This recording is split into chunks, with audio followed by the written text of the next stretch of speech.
So far in the series, we've spoken about putting money into pensions before the 5th of April, magically increasing the value of your ISAs, minimising the clawback of child benefits, and maximising your IHT nil band using your family home. We are now at number 8 in our countdown, and this week I want to highlight how you can get an income tax relief out of a capital loss. I have a question for you. Have you ever subscribed for shares in an unquoted trading company? Could have been a friend's company. Did you lose your shirt? This week I want to show you how you can turn at least some of your lost investment into a tax refund. I will speak about the income tax reliefs available. I will speak about negligible value claims and how you can combine these so that you get an income tax refund without ever having to sell your shares.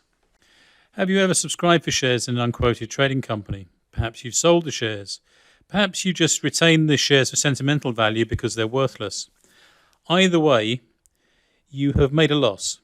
What can you do with it? Well, let's see if we can turn it into some cash. Firstly, you can treat the loss as if it was a capital loss.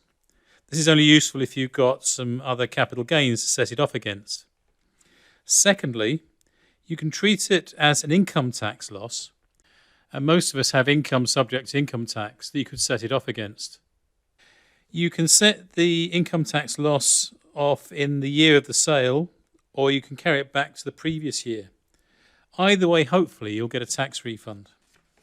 Negligible value claims can be used for any capital asset. You don't need to sell the asset to get a capital loss that you can utilise. You would do this particularly where you've got other capital gains which are going to be subject to tax in the same year. Before the 5th of April 2017, I suggest that you review your capital assets, particularly those held for investment, such as land, buildings, antiques, etc. If the value has plummeted, then perhaps you should be putting in a claim for negligible value to establish the loss, particularly if you have some other gains that could otherwise be subject to tax. Now let's bring it all together.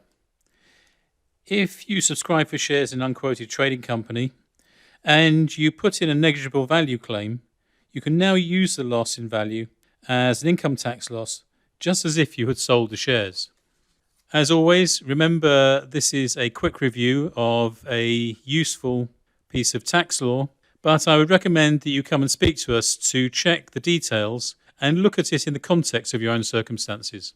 I'm Alan Long from the Long Partnership, making life less taxing.